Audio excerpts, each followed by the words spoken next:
검찰이 26일 이재명 더불어민주당 대표의 공직선거법 위반 사건 항소심에서 1심과 같은 징역 2년을 구형하였습니다.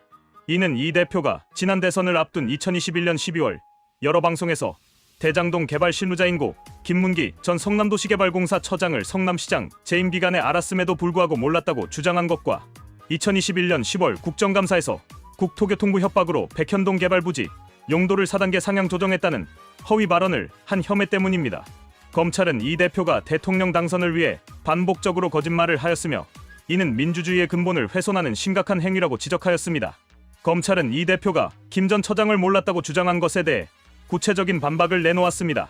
검찰에 따르면 이 대표와 김 전 처장은 2015년 호주 출장 당시 함께 골프를 치고 이틀 후에는 낚시까지 함께 하였습니다.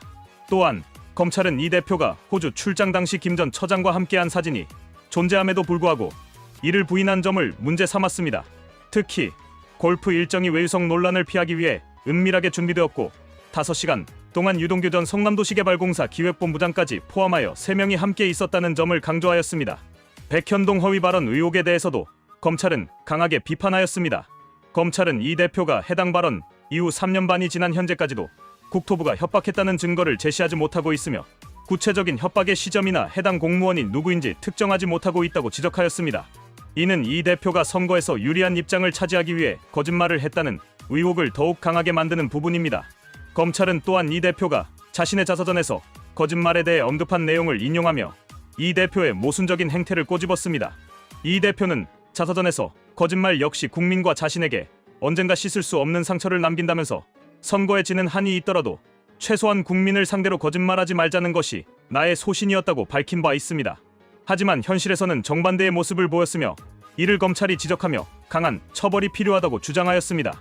또한 이 대표가 과거 페이스북을 통해 가짜뉴스를 생산유포하는 행위는 민주주의의 적이자 청산해야 할 대표적 적폐라고 주장했던 점도 언급하며 본인이 스스로 비판했던 행동을 직접 저질렀다는 점을 강조하였습니다. 반면 이 대표는 이날 피고인 신문에서 자신의 발언이 단순히 기억에 남아있지 않다는 취지였다고 주장하며 혐의를 부인하였습니다. 그는 2021년 12월 방송에서 김 전 처장을 모른다고 말한 것은 거짓말을 하려는 것이 아니라 접촉했을 가능성은 있지만 기억에 남아있지 않았다는 뜻이었다고 해명하였습니다. 하지만 이는 변명에 불과하며 이미 명확한 증거들이 존재하는 상황에서 설득력이 떨어지는 주장입니다. 또한 이 대표는 국민이 이미 제시한 호주 출장 당시의 사진이 조작되었다고 주장한 것에 대해 변호인의 즉흥적인 답변이었냐는 질문에 네라고 답하며 사실상 자신의 발언이 근거 없는 것이었음을 인정하는 모습을 보였습니다. 백현동 개발 관련 허위 발언 혐의에 대해서도 변호인은 당시 구체적인 사실관계를 기억하지 못해 설명이 부정확했을 가능성이 있다고 주장하며 이 대표를 변호하려 하였지만 이는 공직자로서 무책임한 태도라 할 수 있습니다. 공직자의 발언은 신중해야 하며 특히 선거와 관련된 발언은 유권자들에게 큰 영향을 미치는 만큼 더욱 신뢰성이 있어야 합니다. 하지만 이 대표는 당시의 기억이 불명확했다는 이유로 허위 발언을 한 것이라고 주장하며 책임을 회피하려 하고 있습니다. 1심과 항소심에서 징역형을 선고받고 이후 형이 확정될 경우 이 대표는 국회의원직을 잃고 다음 대선을 포함하여 향후 10년간 선거에 출마할 수 없게 됩니다. 공직선거법상 선거사범 재판의 경우 1심은 6개월, 23심은 3개월 안에 선고해야 하므로 조만간 최종 판결이 나올 것으로 보입니다. 한편 더불어민주당은 조만간 434억 원을 반환해야 하는 상황입니다. 민주당은 2022년 대선을 앞두고 거액의 정치자금을 사용하였으며 이재명이 당선 무효형 확정되면 민주당은 공직선거법 265조 2에 따라 대선 후 선관위가 지급한 선거비용, 보전금 등 434억 7,024만 원을 반납해야 합니다. 선거비용 반환 사유가 발생한 정당은 선관위에서 고지받은 날로부터 30일 이내에 반환금을 납부해야 하고 납부하지 않으면 중앙당 주소지 관할 세무서가 징수하도록 하고 있습니다.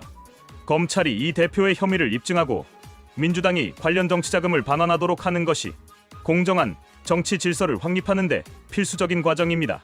결론적으로 이 대표는 거짓말을 통해 유권자를 기만하고 대선에서 유리한 위치를 차지하려 했던 것이 사실상 드러나고 있습니다. 이에 대한 합당한 처벌이 이루어져야 합니다. 대한민국의 민주주의를 지키기 위해서는 정치인의 거짓말과 부정행위에 대해 단호한 대응이 필요합니다. 또한 향후 정치권에서 이와 같은 사례가 반복되지 않도록 법적 제도를 더욱 강화해야 합니다. 공정한 선거 문화와 정치 윤리를 확립하기 위해서는 모든 정치인이 거짓과 부정을 멀리하고 국민의 신뢰를 회복하는 노력이 필요합니다.